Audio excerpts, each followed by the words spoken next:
Okay. And we are up and running. Hello again. I am Dantron69K, and this is Old School Law. I am back with my buddy Wolfman. Hey, what's up, everybody? Hey, and so today, I know it's been a hot minute, but we wanted to get back to our roots a little bit. Just him and I sitting here having a conversation about games. And this time's a little bit more of a special console. I know it's near and dear to both of our hearts. I want to say that I am not the expert when it comes to this console. I love it. It is a lesser known console. But Wolfman, why don't you go ahead and tell us what we're talking about? Jeez. Okay. So today's episode is the TurboGrafx 16. And it was I don't know what to say. I mean, to be honest here, it was a complete commercial failure in the United States on all fronts. Um, it's a system I loved, I collected for. It was extremely popular in Japan. Tons more games came out in Japan, known as the PC Engine. Here in the United States, it was the TurboGrafx 16. It was made by Hudson Soft, and And I think NEC. used by NEC. Yeah. And you know where and you know the TurboGrafx 16 was in competition. It had some really tough competition, with the Super Nintendo or the Super Famicom and the Genesis here in the United States. And I'm not sure if it really, not very good advertising. They didn't bring a lot of the great games from Japan over to the United States. There was a lot of delay. And really, the TurboGrafx 16 caught a lot of flack because its CPU was 8-bit. And, people were like, whoa, is that false advertising? I mean, the GPU was 16-bit, but the CPU was 8-bit, and it still was able to, show like 480 something colors and stuff. And the games looked great, graphic wise, sound wise, big sprites and so forth. And, it was a really cool system. Like you could see Dantron holding it up. There's that little slot there. It was so unusual. It took like little like credit cards that you would put into the slot. And Dan has the games. Yep. Just like that. And you'd kind of like pop it right into the slot. And it was so cool. And it did not have a large library in the United States. I want to say like 90 something games in the United States, well over 600 total, if you're counting like Japanese CD-ROM support, all that stuff. But I mean, you're talking about 1989 to 1994. So you're talking about about 5 years or less, and about 5 million copies or 5 million consoles sold. So that's why I said it was a failure, but it really is a true gem for us nerds like Dantron and myself. I think the system was great. I think there was some really eclectic games for it, which we're going to talk about today. I personally never had the CD add-on, but I heard like they are crazy expensive to collect for. And if you follow Dantron's channel, he does a whole big series, which he got me involved in. And I want to thank him because I'm broke because of him. And that is preserving your game systems. And as you know, or should know, that the optical laser on these retro consoles are going to go bad. It's just a matter of time. So if you have a OG CD add-on for the TurboGrafx 16, it's not going to work at some point. It's not going to work. Now, that base system should work. It should be pretty rock solid, but the CD games are just, between disc rot and the laser going out, you would need to get that kind of modified and taken care of. And you can check Dantron 69K's channel, and he tells you all about it. And hopefully you go down that rabbit hole like I did, and you're going to start to want to preserve your favorite game consoles, especially the CD-based ones. Especially the CD-based yes, ones. definitely. So when you're talking about, if you just want to know, I mean, just simply, if you want to know how expensive, rare, and how many broken versions are out there available, just go to eBay and just search TurboGrafx 16 CD add-on. You're going to see a lot that are going to be $300, and they're going to say broke, like for parts. So Right. that's just an example. Now, the cool part is there is other modded Hue cards that you can get that have a lot of that stuff, like all the games. They even have some of the CD stuff that's on there. So you just got to do a little bit of research. Yeah, the console is awesome, and if I remember correctly, Wolf, actually, I think it was a failure mainly because it got caught in between. What I mean by that is I actually believe, if my memory serves me well, I think it was actually like 87 when it was released in Japan. I think it was released in Japan, 87. 89 in North America. Yep. So if you're thinking 87 is when this thing launched, and also it's the smallest console that was ever, like large major market home console that was ever made. NEC had actual PCs, like actual PCs that they were very I want to say it was called a PC 98 or something like that. Were very but they couldn't break into the actual like console market. And then Hudson had some failure, I think, with, I want to say it was like Nintendo or something at that point, and so they joined forces and created the PC Engine over there in 87, and it actually should have been a rival to the NES and the Sega Genesis, and it would have freaking rocked them. But the problem is they delayed just enough to change the packaging in it for the US, and then to try and get some of the games over. They basically shot themselves in the foot, like we've said with Sega when they did that too. Sega did that with the Saturn and the Dreamcast. Those 2 years really is what killed this in the States. If they would have been able to release this in late 87, maybe even 88, that was before they started talking about a Super Nintendo and what it's going to be. So if they would have released this before Nintendo got the drop and said, hey, I have this thing coming out, because in 89 Super Nintendo was already kind of being, it wasn't out yet, but it was already being talked about, and they were already having specs and all that kind of stuff. So when this came out, the people are like, oh, we'll just wait another year and a half, 2 years, and we're going to get a more powerful console. That's the biggest problem that happened with the TurboGrafx here. And the thing that I find funny about this TurboGrafx, and Wolfman touched on it too, is they called it the 16, which is kind of deceptive, because again, the CPU was 8-bit, but then they made it for the US, they added turbo to it because that sounds awesome, right? And graphics, they made it all edgy with the X in there and stuff. So I mean, I see what they were trying to do. I like the hardware. It is pretty much freaking bulletproof. The cool part is, so nowadays, for me, I have that series on my channel which is called what do I call it? Super Retro. That's where I actually play some of these consoles and actually stream it, so you guys can see some of these games being played. So you can buy these aftermarket, like I have this right here, which is a Hyperkin plugin, so that it can actually get the composite video out. And then you plug this in the back, plugs right into the back port, and then I can run all my stuff out through that. But I can't, the thing that sucks about that is I can't put my sweet back on it when I do that.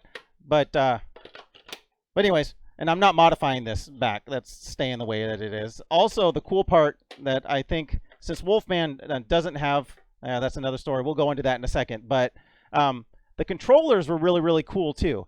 They actually, let's see if I can get it to focus on this controller here. The controllers were awesome because they had these like turbo switches. You could actually like turbo switch on these, and it had three switches. So it's like standard, then you can click up for one, and then like massive turbo all the way up on the buttons. These controllers are pretty cool. The another drawback though to the TurboGrafx is it only had one port in the front of the actual console.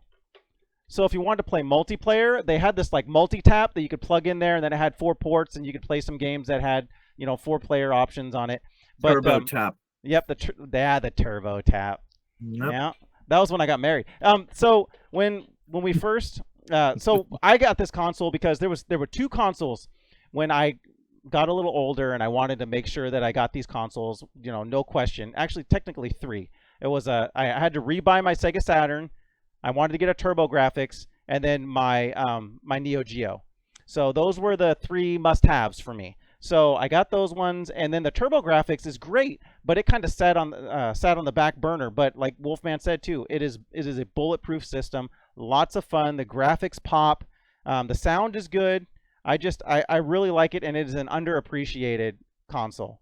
So Wolfman, I hate to do this to you, buddy. I know. Give us the story. I know, but before I do that, All I right. do want to, because you said something really, really important. And if somebody, if at home they were picking their nose or scratching their rear end, they missed it.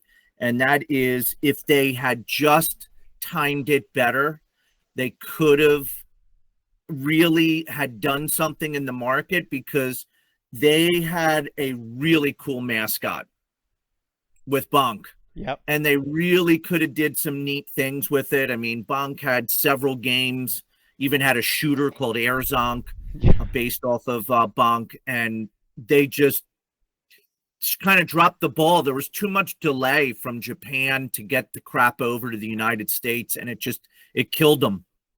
It really did. Yeah, just bad timing. Bad timing. Because I'm going to say this again, if it was able to battle against who it was going with, NES and Genesis and TurboGrafx would have freaking destroyed them. Of course, NES had been out for a number of, for what, 2 or 3 years at that point. Yep. So NES was still going to be good, but it had a chance. It would have had a chance to get into the market.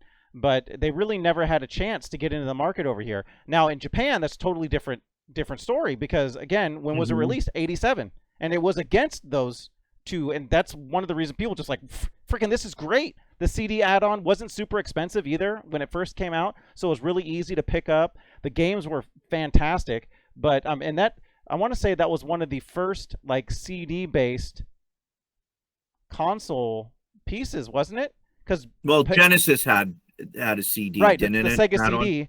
And then, so Genesis, Sega CD, yeah, they would have been the same. PlayStation wasn't out at that point. No. So yeah, I mean, Nintendo didn't. There wasn't a whole lot of stuff going on, but yeah, I mean, I love the console. But go ahead, Wolf. I'm still listening. Okay, so I don't want to dwell on this because I don't want to shed a tear on camera, but if you've been following along with us, you know that both of us are avid retro collectors. And at one time, and I have some pictures to prove it, that I sent to Dantron, and maybe if he could throw it in the video to show the audience. I had all the games. I had all of the North American games, the system.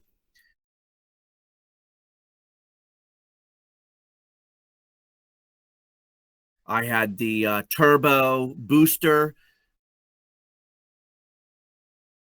which Dantron was talking about. He said he had the Hyperkin, which was a really great, cheap alternative to the very expensive Turbo Booster, which allowed you to get those those cables put in the back for a better picture.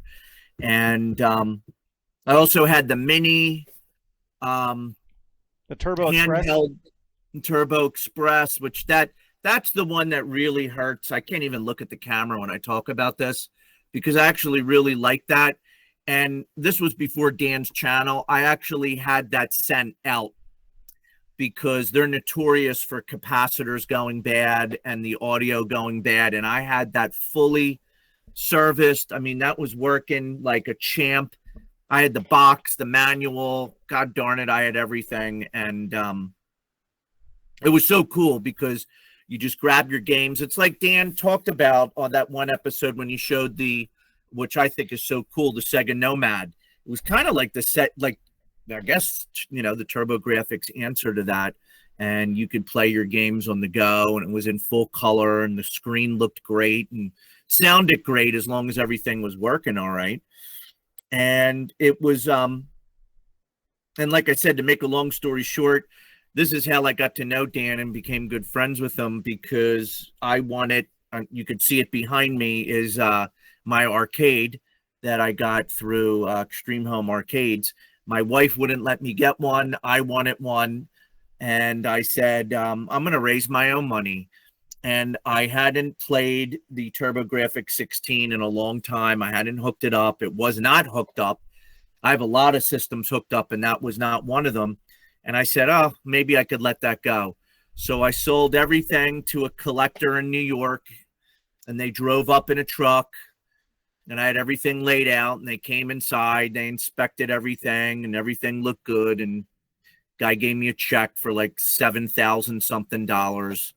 And now the rest is history. I bought the arcade in the back. I met all these guys who I can't express how that's changed my life for the better. And, you know, my alternative, which isn't what I'd like to have, like the OG system, but this is actually pretty rare too. It's the TurboGrafx Mini. Super expensive. That's expensive too. That is got a rare. bunch of games on there. It's like almost 60 games. It's got PC Engine games. It's got North American games, some of the best, which we're going to talk about. And I also smartly bought a couple extra controllers because you could play multiplayer with this too, which is actually pretty cool. And it's not the same. I'm not going to sit here and say it's the same. I miss my stuff. I wish I had it, you know, but I'm glad I got the arcade, and I became very active in the group and met all these guys. And, you know, we go on trips together. Matter of fact, they're going on a trip soon in a couple days to meet up and hang out. And I wouldn't trade it for the world. So as much as I miss the OG stuff, you know, it is what it is. And this will have to suffice. And, you know, through emulation and stuff, you know, you could play all these games, but there's nothing like playing it on the OG hardware. So, you know, when Dantron was holding that up, it definitely brought back a wave of sorrow. But it's all good, though. Yeah, so if you think about it, Wolf, it's not really that sad because really it's a trade-off. So if you told me that I had to get rid of my Neo Geo but yet I would have met you guys because of it, because like if the small little threads, like there's a small little thread to where if I would have decided not to go to this Christmas party, I wouldn't have met my wife, and I wouldn't have two great kids and all this kind of stuff. My life has been great. There's that small thread there. The small thread for you was you wanted an emulation arcade machine. You decided to go with a certain manufacturer, and you decided to trade the Neo or your TurboGrafx for it. There's a lot of little threads there that you could have decided no. Like, and then look where it's gone. Now, you know, we're good friends. You and I, we've hung out. We love hanging out, just even talking to each other. Like, that, nothing weird, you guys. Don't get like, but just actual men being able to hang out, talk about, you know, just random life stuff, video games, everything. We are very common. We have a lot of stuff that's common. It's wild. And then also finding our other friends. It's like we are normal guys. It's a weird thing. We're normal guys with a unique hobby that is sometimes kind of thought of as weird. And so when you find a group of guys that have normal lives, right? They're not still living with their parents. Like, no offense, they're not living with their parents in the basement, you know, smearing themselves in mayonnaise. You know, we're just like normal, have families and all that kind of stuff. No offense to you if you like mayonnaise, but I'm just saying, that's the biggest part is Yeah. you know, you traded this system, and I would do the same.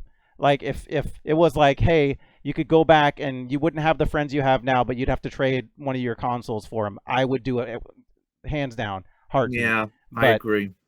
But anyways, so I don't want to run down that too much because, you know, we're talking about TurboGrafx, and I know this is sort of hurtful for you, Wolf, but I wanted to take that opportunity just to say, hey, man, I know, and I've been saving that thought for a while. I didn't want to just give it to you. I wanted you to actually get that from me. Like, the trade that you gave led to this and led to all of us. So, I mean, it's still not totally the same, but it's at least it's a little something, right?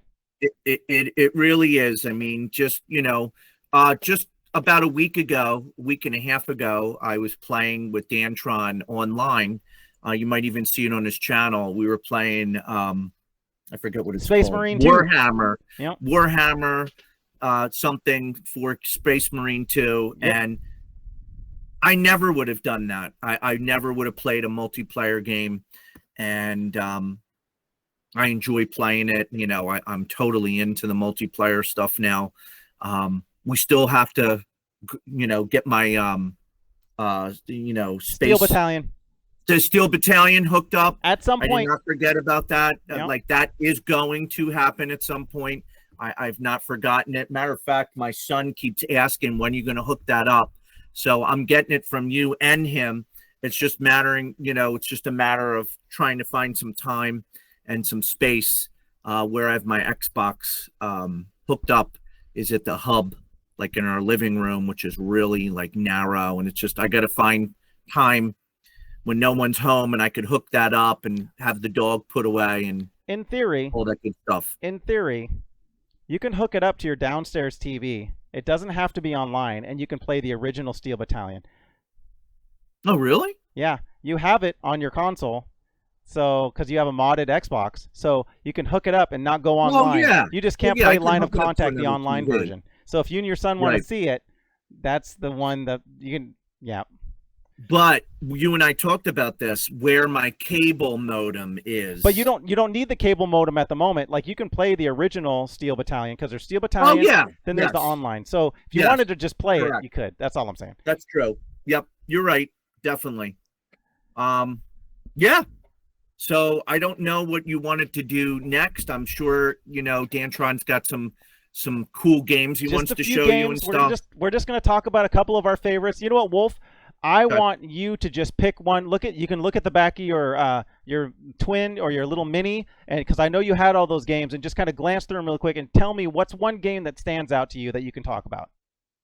Okay, so I'm not going to take the one I know you want to talk about, which is one of your favorites of all time. We have a mask of it, so I'm not going to mention it. Let me see if because that's one of my favorite. I'm going to save that for you. You can barely see the mask. Right where is it at? Right oh, there it is. I can see it. There it is. Uh-huh. Yeah. Oh, where's Waldo? Kind of thing. You got to find it with all that video game paraphernalia back there. Yep. I love it. Okay, so I'm gonna pick. I'm gonna pick two games because it's kind of like the same genre, and it's kind of like. Okay, so it is Alien Crush and Devil's Crush, the two pinball games. Oh, cool. For TurboGrafx 16. I love those games. That's when I really started to like find out more about pinball because I thought pinball was really cool. I played the Nintendo pinball game and it wasn't very good. Slow. Right? But this was really cool, like awesome graphics, and especially the one with the Devil's Crush. There was like all the satanic stuff and demons and things that you could hit and multi-tiered kind of levels. And I just thought those two games were so awesome.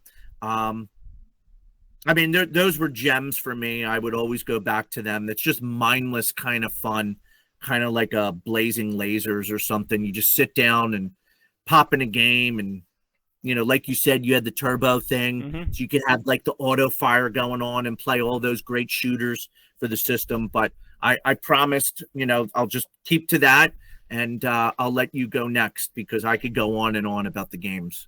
Well, so I never owned those, but I have played. I think I played the Devil's Crush one, and I remember like the Nintendo pinball game that you're talking about was like slow, like the ball was kind of slow and stuff. Whereas these ones weren't slow; they were fast. I mean, they weren't fast like real pinball, but they were way faster than anything that was out there. I remember that, and it was really, really bright and colorful. And so, yeah, good call on those ones, Wolfman.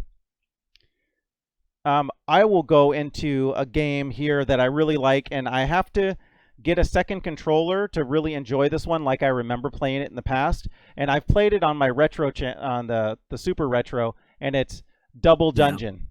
So Double Dungeons is kind of like, I'm a fan of Shadowgate, and it's kind of a Shadowgate kind of three-dimensional first-person dungeon crawler, which is really, really cool. It's a cool game. You don't have like lives or anything. You die, it starts you back at the beginning. It's almost like a what was it? Some of those roguelike games, right? Like Hades. You're not going to beat it all the way through. You go to a point, you die, you come back to the beginning. But then you know how you got there, and it's like, okay, and you can go a little bit further and a little bit further. It's like that. But this one's cool because you can play two players on this simultaneous, which is pretty stinking cool. So you guys rolling through the dungeon together. Hue card, there you go. Hang on, let's see. Double Dungeon. That's awesome. And Yep. yeah, this is a cool game though. I really like this one. Oh, there's another thing that I like too is the edges, the TurboGrafx. Do you remember what the colors were for, Wolfman? Because I know the colors mean something. Like one's for like adventure and one's for Yes, I was just going to say genres. I yeah. think they broke down the games into genres. So if you wanted to kind of stack them up, you would have all the same colors, like all your shooters would be together, all your like role-playing games, your action adventure, your platformers. Yeah, Yeah, but definitely. that's a really really cool game. So, and I just remember playing it. I like playing it even single player, but playing it two player, which I remember I'd played in the past over at a friend's house. That was a lot of fun. So, anyways, Wolfman, next game. All right, what do we got? So, I cheated. I'm so stubborn. I don't listen to anything Dan says, and that's why when we play games, I usually kill us. But he said It's still mention fun. one game. I mentioned two, and then I mentioned a third with Go with it. Blazing Lasers. So I'm going to go with that. To me, what made the TurboGrafx 16 stand out amongst the other consoles at that time were the amazing, amazing shooters. That's really when I got into the shmups genre, was the TurboGrafx 16, between Blazing Lasers and Psychosis and Soldier Blade and like all of these amazing shooters. Lords of Thunder. I mean, that it was just a bevy of great shooters, and using that awesome controller. And I think they even had like didn't they have like a console stick too, like a NES Advantage that I don't had have like it, but yes. stuff? Yes. Yeah. And it's just, to me, that's was the bread and butter, I think, for TurboGrafx 16 was the shmups for me. But I'll kick into one of those shmups with you. Yeah. Ordine. I like this one. This one is a fun. So do I. This one is a really really fun, colorful, really kind of kid friendly shooter. It's a neat game. Oh yeah, I forgot. Yes, most of these too. Like, do you remember the slips? The slip covers. I had to have the slips too. The slip covers where the hue cards came in it. Yeah. Yeah, kept it in good shape. Sure, kept the leads from, getting screwed up, oxidized, and all that fun stuff. But anyways, Ordine's lots of fun, and it's fun that you talked about shmups, because I agree with you. I think the shmups on this system were fantastic. Ordine is actually one of my favorites though, because it is kind of anime-esque as you look at it. It's a like I said, just a very colorful, bright, fast game. It's a lot of fun. You got upgrades. You got like store where you can upgrade your weapons and all kinds of cool stuff. So, but I like that one. So that's my choice. I just rolled into shmups with you, Wolfman. Okay, and sure. Then and I know we had kind of talked about this a little bit. We'll just talk about these ones real fast. This is going to be a little bit of a shorter one episode, but we touched on the hardware a little bit. But I think we'll double up on these ones because we kind of discussed it. But Wolfman, talk to us about these. Okay. So yeah, oh man, seeing that is that hurts, because I love those games. They were so awesome.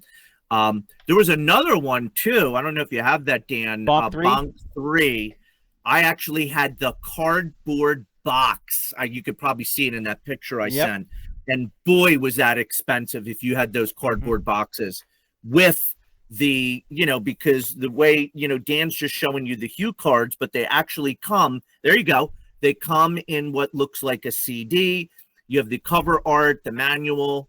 You have the side, like on the spine. There you go. I thought the way they packaged stuff was awesome, and they displayed very nice on a shelf. Yep.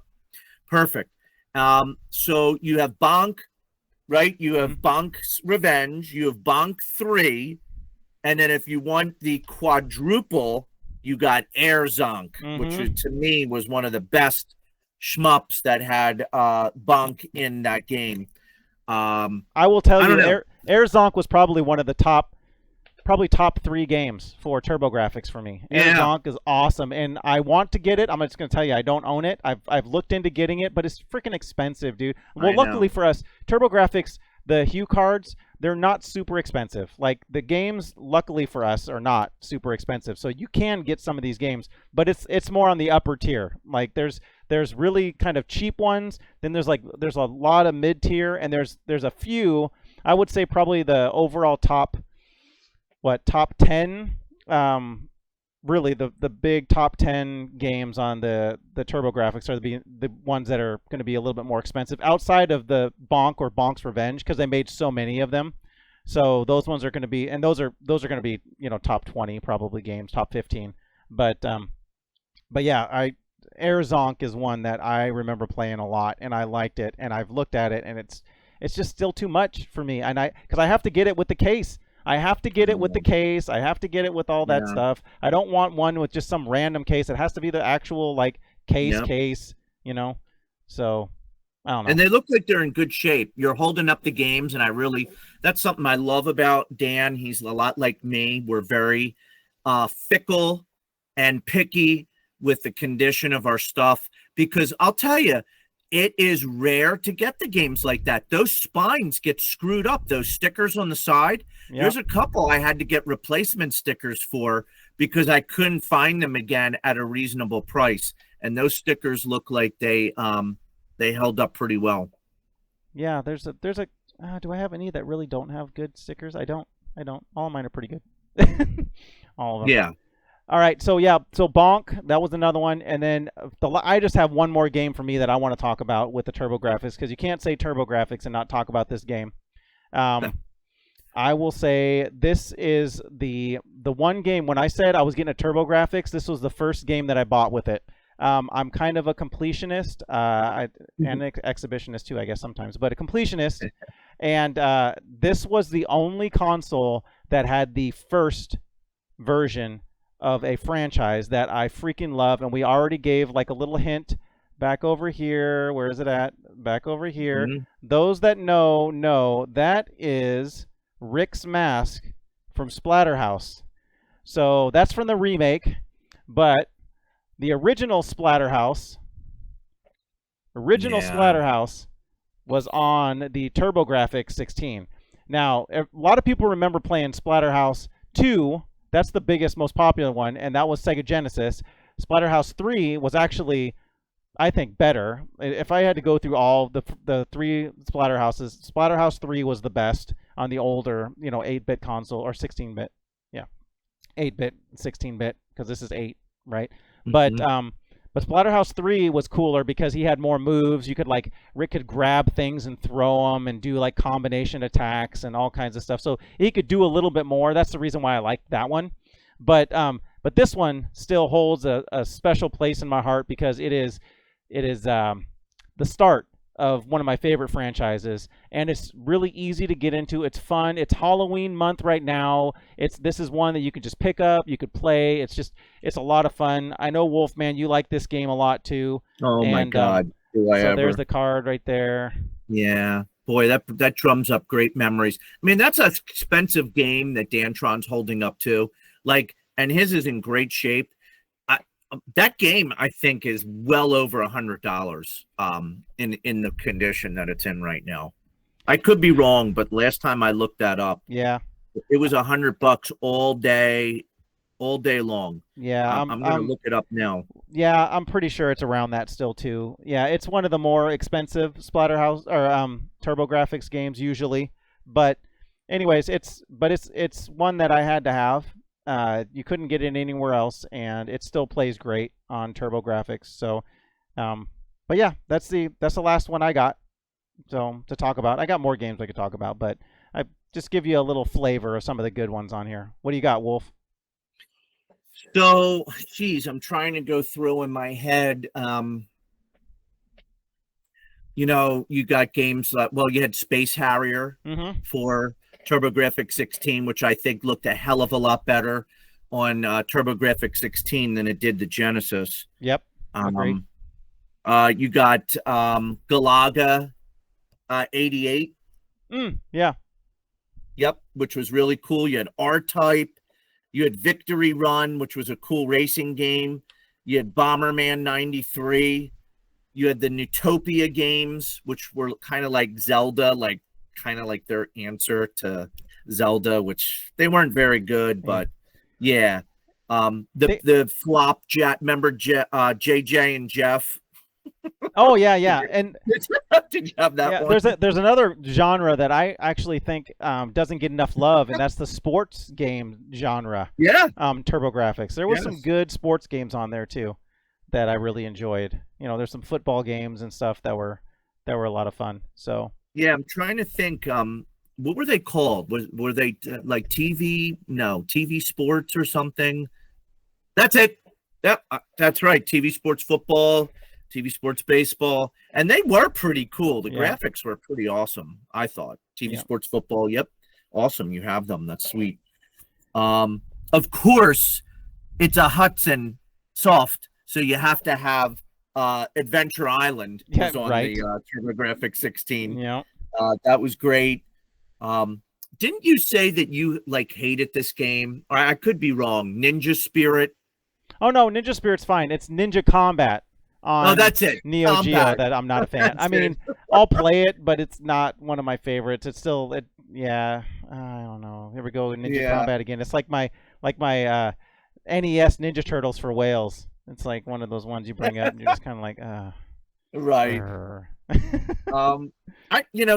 That's pretty much it. And it's funny because the most expensive game, I don't know why it's like that, but the most expensive game by far, and we're talking thousands and thousands and thousands of dollars for the US regular Hue card game was Magical Chase.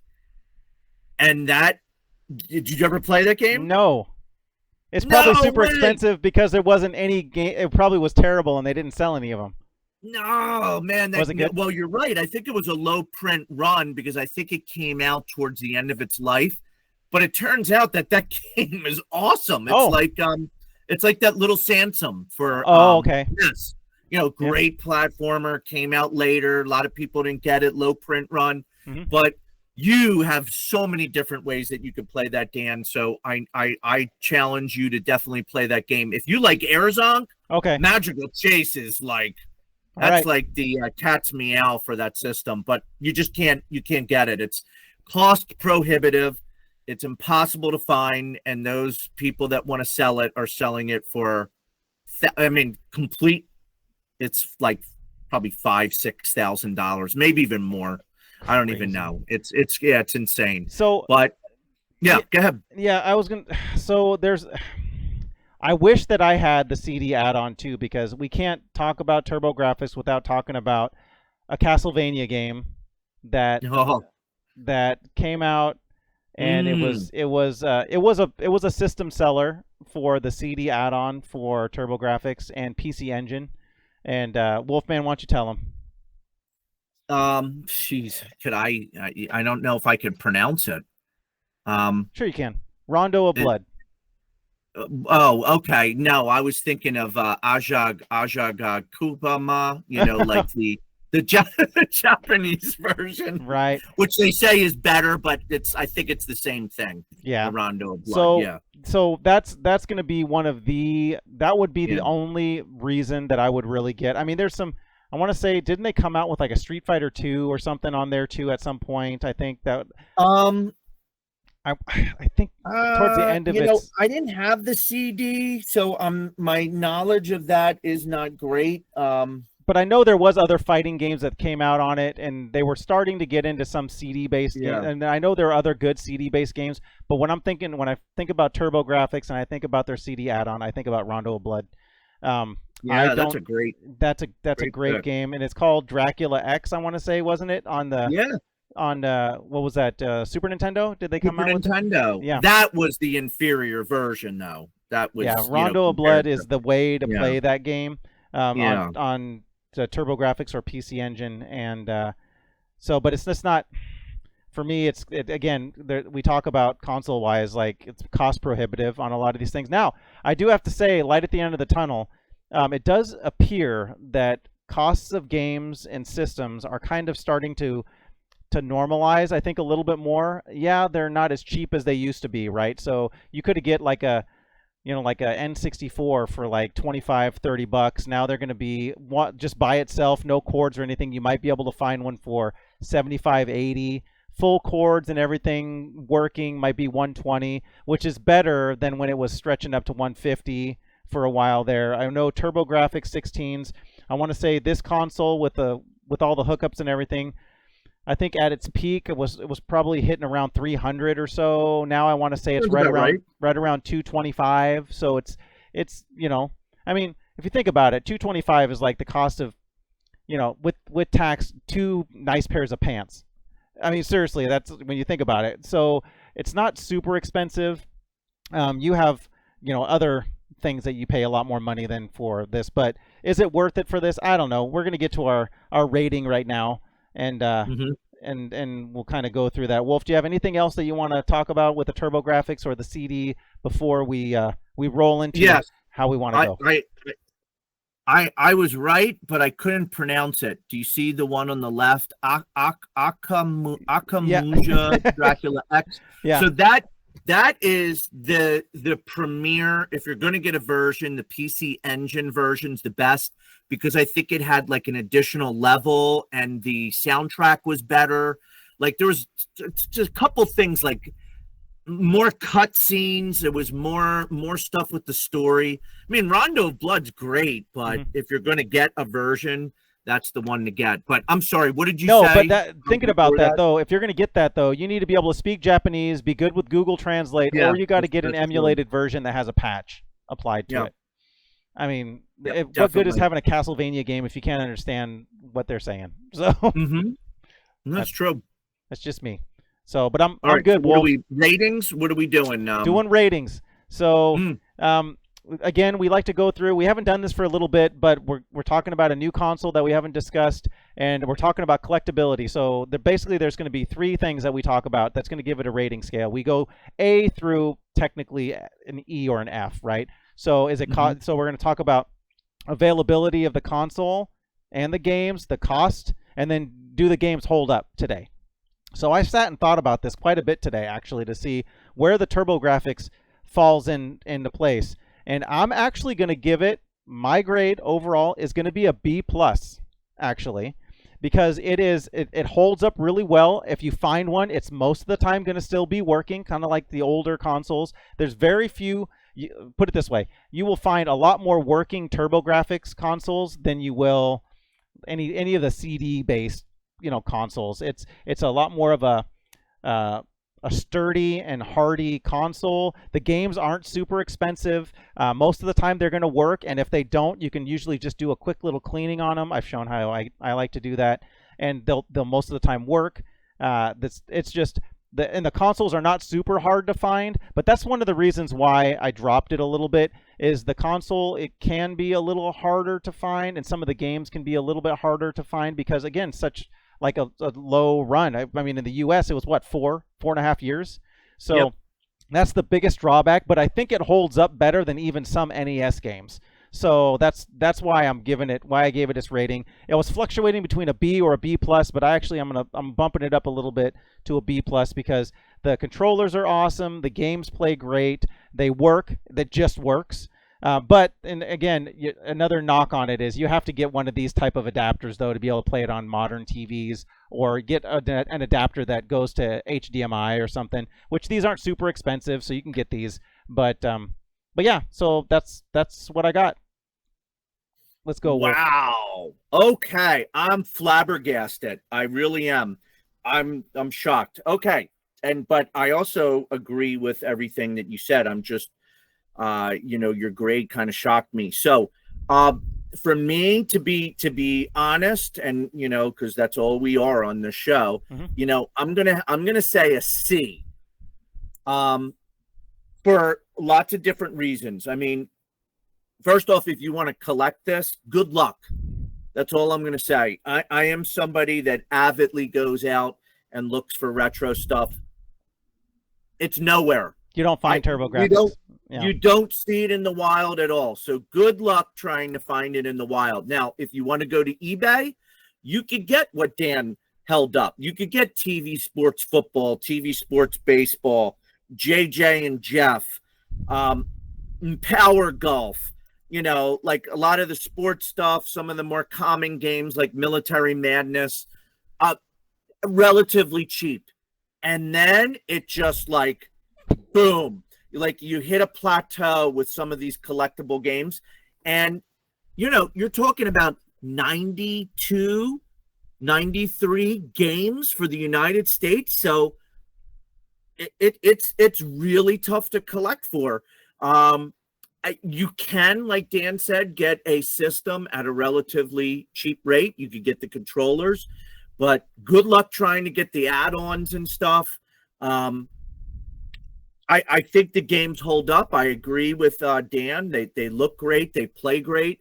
It's just, I think when you add in how expensive some of the stuff is and how difficult it is to find, that's where I'm going to drop my kind of rating down lower.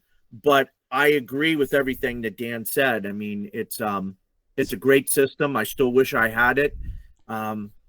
So in the wild, I agree with you. You're not going to find this stuff too much in the wild. You can find it for sale, like you said, on eBay. And here's the thing. Yeah. When you start looking for even Sega Genesis games or Super Nintendo games, a lot of those games aren't in the wild too, with some of the specialty ones that you want to find.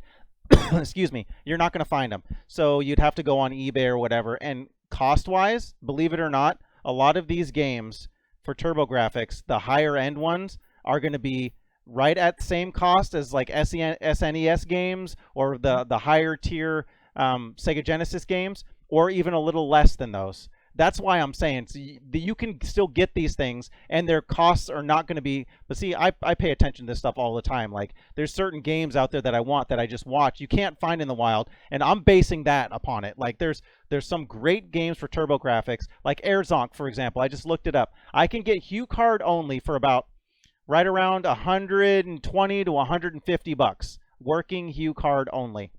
But you start talking about getting the whole case and everything, you're talking $300. Well, how much is my cartridge only version of Chrono Trigger? I mean, like, that's more than that. So it's like comparing apples to, trying to compare apples to apples. And when you start looking at some of those games, it's just, this is lesser known and it's more of a specialty, but I think that it still holds up, just personally. But I hear what you're saying. Yeah, you won't find a lot of this stuff out in the wild. You will find some sometimes, but not a whole lot. Like I've seen TurboGrafx that are tested and working sitting inside a case, and it's like this. It doesn't have the back panel. It's just sitting there like this with one controller, and they have, $220 on it. Rarely. Right? Yeah. So, but they're out there from time to time. You can find them. I do think that it holds a special place in my heart. Like a lot of the actual like cartridge based, or this one, I still consider this a cartridge based system because the Hue cards are basically a cartridge. Oh yeah. Excuse me again. I'm getting all dried out. Like not moist as I like to be. You know what I'm saying? But ooh, that word. I know my wife it drives her crazy. I'm like, oh man, this cake better be moist. She's like, stop. So anyways, but the TurboGrafx itself is it's going to hold up. That's the big thing. So you got Genesis, you got Sega Master System, you got Master System 2. Actually, that console is a little more finicky. You got the TurboGrafx, you got the what's some Super of the other Nintendo. Yeah, regular Nintendo. These cartridge-based consoles, they're going to work. Like a lot of them are going to work. They're really easy and to have somebody service if you want capacitors changed out or whatever. Very easy circuitry-wise to deal with. And so that's another reason why I kind of bumped it up a little bit. The more that I've looked at complexity of consoles, this one is not complex at all. And that's one of the best parts of it, is there's less stuff to break on it. So, but yeah, I agree. So if you're going to equal us out, it's going to be B-. Yeah, I'd say that. That's if you're going to take both of us. It sounds like we're right around there. Still not anywhere close to where like a Super Nintendo for collectability and all that kind of stuff goes. But remember, they had more games and they was out for a lot longer. Yep. This one was not out for a long time. But even look at like Neo Geo. Neo Geo was out for a long time, but everything is expensive for that. It was expensive and it's even more expensive now. So again, cartridge based, but it is what it is. But yeah. So that was a pretty good one, right, Wolf? Oh, I loved it. Yeah, and talking about this again, now I want to like fire up the arcade and I want to play just some of these games that we had talked about again for nostalgic reasons. Yeah, I love me some TurboGrafx. I enjoy it. It's one of the fun ones to pull out and play.